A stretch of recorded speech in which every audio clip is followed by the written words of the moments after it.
No, she added one. Okay, we call 4 cases, also now the state of Texas versus Jason Charles Altman. That's you, sir? Yes, sir. With Mr. West, your attorney, and the state's attorney. And we've got cause numbers 24 CR 607, unlawful possession of a firearm by a felon. 24 CR 608, illegal possession of a controlled substance. 24 CR 2189, illegal possession of a controlled substance.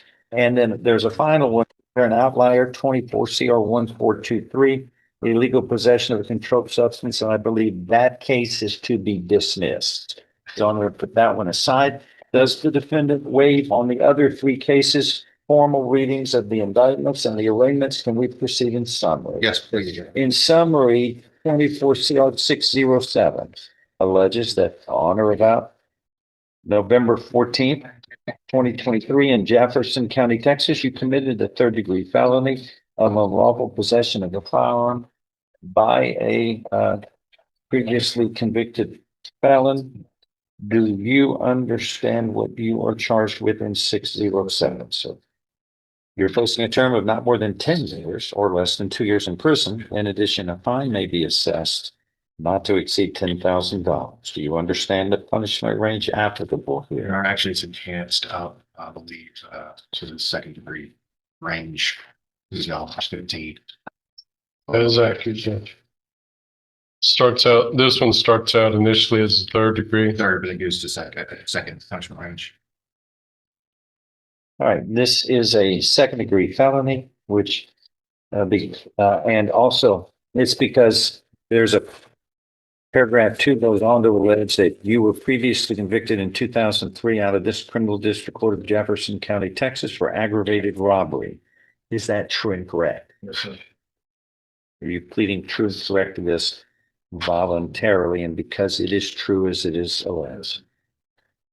So unlawful possession of a firearm by a felon, paragraph 1 is normally a third-degree felony, but when you're pleading true to a prior felony conviction above a state jail, like aggravated robbery, a first-degree felony, that enhances the punishment range a degree to a second-degree felony. You are facing a term of not more than 20 years or less than 2 years in prison. In addition, a fine may be assessed not to exceed $10,000. Do you understand? Yes, sir. An agreement's been reached in your case.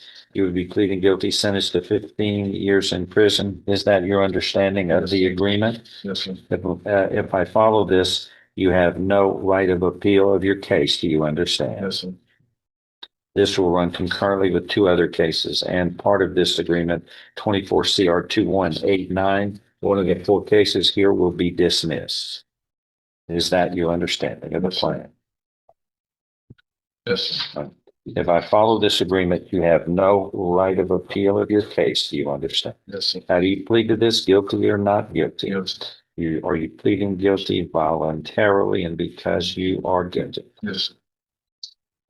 Go to 24 CR 608. Does the defendant waive a formal reading of this indictment and arraignment? Can we proceed in summary? Yes, Sean, please. And then we're enhancing this one too, right?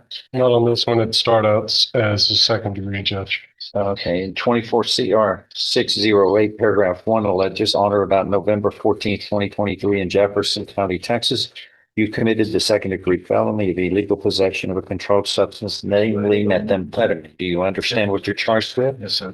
You were facing no less than 2, no more than 20 years confinement in prison, and a fine up to $10,000 can be assessed. Do you understand? Yes, sir.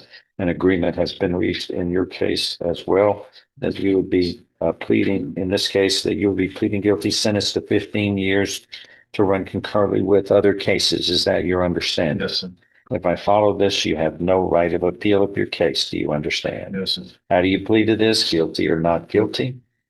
Yes. Are you pleading guilty voluntarily? That is on your own free will. Yes, sir. 24 CR 218.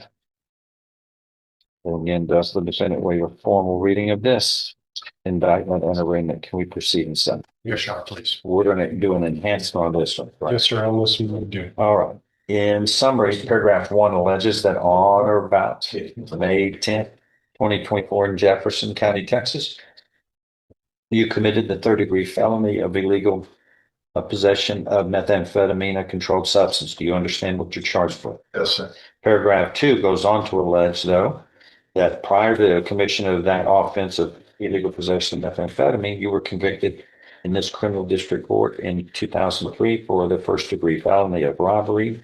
Is that all true and correct as it is alleged? Yes, sir. And are you pleading true and correct to that voluntarily, knowingly, intelligently, and because it is true? Yes, sir. Oh, so paragraph 1 and 2 constitute a state jail felony. You are looking, if convicted at a term of not more than 20 years or less than 2 years in prison. In addition, a fine may be assessed not to exceed $10,000. Do you understand? Yes, sir. Judge, I think you stated state jail. It's actually a second degree. So it says, I heard you say state jail, but it's actually a second degree. oh, If That's I'm the second mistaken, I apologize for interrupting. it's a second degree felony, which carries with it no less than no more than 20 years confinement in prison, and a fine up to $10,000 can be assessed. Do you understand? Not a state jail, but Yes, prison. Institutional division of the Texas Department of Criminal Justice's institutional division. And again, a fine up to $10,000 can be assessed. The agreement is you would be pleading guilty, sentenced to 15 years in prison to run concurrently with the other 2 cases that you're going to be sentenced to 15 years in prison on. Is that your understanding? yes, If I follow this agreement as well, you have no right of appeal of your case. Do you understand? How do you plead in all of this? In each of these 3 cases, guilty or not guilty? guilty. Are you pleading guilty voluntarily and because you are guilty? Yes, sir. And again, these prior convictions alleged in 607 and 2189, are those allegations of prior convictions true and correct as they are allegedly aggravated robbery? And are you pleading true and correct to that voluntarily Yes. and because it is true in those 2 cases? Yes, And in other words, you were looking at second degree felony punishments in each of these cases, no less than 2, no more than 20 years confinement in prison, and a fine up to $10,000 in each case. The plan is you will be sentenced similarly in each of these cases to confinement in prison for a term of 15 years to run concurrent.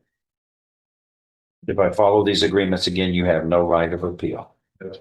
Anything else to add? I'm going to findings. The only thing I want to add, Your Honor, just for the record, is that the state did file a motion to enhance all these cases. If we would have went to trial, it would have been a habitual and 25 to life resolved before we had that session. Put that on the record. Did you understand that, sir? yes. Anything else? Not, I'm going to find that in each of these cases, 24 CR 607, 24 6R 608, and 24 CR 2105. The defendant, Jason Charles Altman, has pleaded guilty in each of these cases voluntarily. You are mentally competent to do so. You understand and appreciate the consequences of pleading guilty. There's sufficient evidence supporting your guilty plea from State's Exhibit 1, admitted to finding guilty beyond a reasonable doubt. And each of these cases are punished as second-degree felonies, as you have pleaded true to prior convictions in 24 607 and 24 CR 2189. And so you were looking at less than 2, no more than 20 years confinement in prison and a fine up to $10,000 in each of these cases. I am following these agreements in each of these cases as agreed upon. You are hereby found guilty beyond a reasonable doubt of these second degree felonies, and you are punished in each of these cases for confinement in the institutional division of the Texas Department of Criminal Justice. So the term of 15 years in prison in each case. These sentences shall run concurrently. And finally, 24 CR 1423, that case shall be dismissed as part of this agreement. Do you understand what has happened today, sir? Yes, sir. Anything else to add by anybody? Right. If not, we are in recess. Thank you. I get all my back time, right? You get credit for all time you have served in accordance with the case.